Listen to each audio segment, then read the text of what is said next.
یک روز من خبر آمد که شوهرت گذشته است. کودکم رو میگیرم ایستوندم به یک گنج رفتن نمیتونم. باور کنید 20 روز من خون میخوردم که شوهرم که میآید.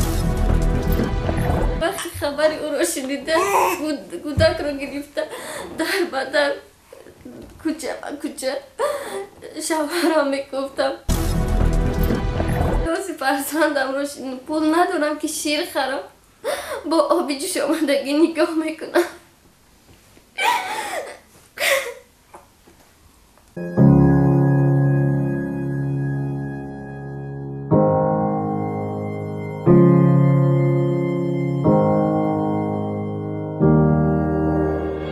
شوهر بدون روزگی زن هنگامی حامله‌داری او و در مدت 1.5 سال پس از تولد کودک حقوق جداشوی ندارد.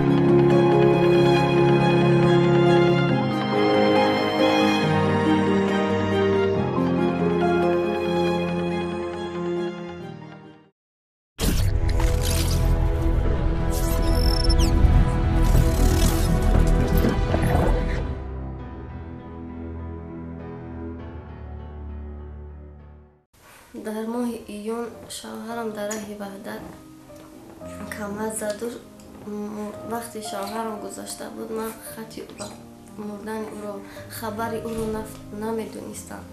از شرایط وضعیم در اجاره میشنیشتم. نمیدونم چیکار کنم. یک روز من خبر آمد که شوهرت گذاشته است. باور کنید در کوارتیر ماندم. کودکم رو میگیرم ایستوندم به یک گنج رفتن نمیتونم. وقتی که خانه پدرش رفته بودم یک پدرش گفت که بچه هم رو به خاک سپاریدم دیگر نمیتونم چی کار کنم. من به امید که شوهرم میآید. باور کنید 20 روز من خون میخوردم که شوهرم که میآید. وقتی خبری او رو شنیده کودک رو گرفته در بدر کوچه و کوچه شوهرم میگفتم تا حاضر باور کنه باورم نمیاد که گذشته است. وقتی صورتهای اون رو به من نشان دادن در بیمارخانه قره‌بابا من باور کردم که در حق شوهری من گذشته است. دیگه یگم جایی میرفتگی ندارم. دیگه یگم کسی نداره که به من یاردم کند. با این کودک 6 ماه اینجا میرم اونجا میرم. روزایی شد که من صاحب خانه با واسطه پول ندادن مبلغ از خانه بیرون میکنن. روزایی شده از تنم گیره میکردم که خدا با بندهاش مهر و انصاف برای خیر و ثواب دستی من رو بگیرم. لیکن پیدا نشد. نمیدونم چیکار کنم. بیخانگی در بدری گشنه و تشنه. باور کنه دوستی فرزندم رو پول ندارم که شیر خرم با آبی جوش آمدگی نگاه میکنم.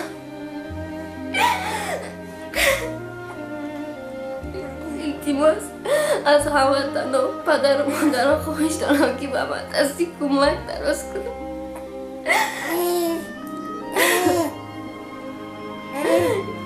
من در عائله یک دختر هستم و مادری معیوب دارم.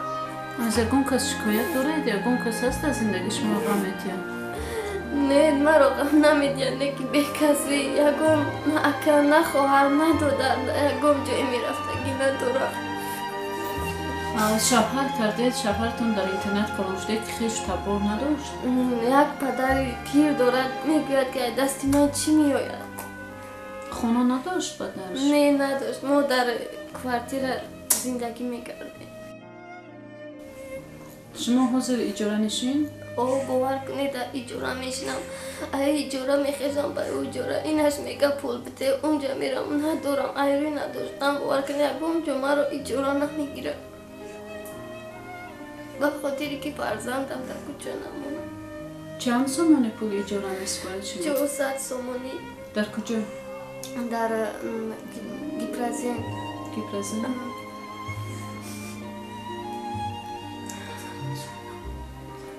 خوردن از کدوم حساب؟ خوردن کدومی که دلش دوزد برای خیر ثواب میارد. این خیلی برای گفتید که پدر فرزندتون رو ماشین زد.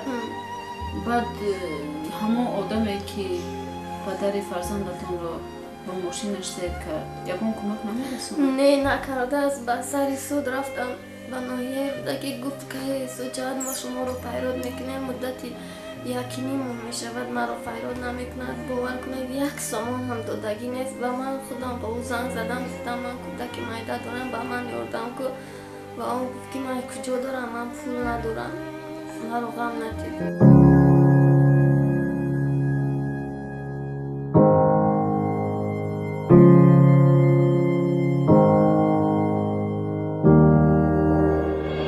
шавҳар бидуни розигии зан ҳангоми ҳомиладории ӯ ва дар муддати 1.5 сол пас аз таваллуди кӯдак ҳуқуқи ҷудошавӣ надорад.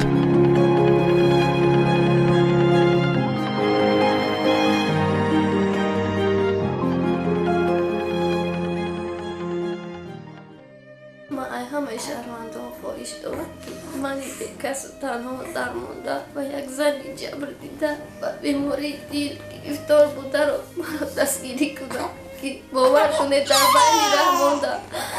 روزایی میشد که کودکم را شیر نداده فقط به آب شمدگی نگاه میکردم. تا حاضر همه خیل از شما خواهش دارم هموطنان عزیز به من دستی کمک دراز کن. خودتون شیر ندارید نه؟ نه من به بیماری دل گرفتارم. دکترها گفتن که تو به این دارو نده که وزن سلامتیش بد میشه. باور کنید از در بدری گشنگی و تشنگی از جانم سیر شدم. به خاطر فرزندم زندگی میکنم که تا اینکه در بین ره نماند.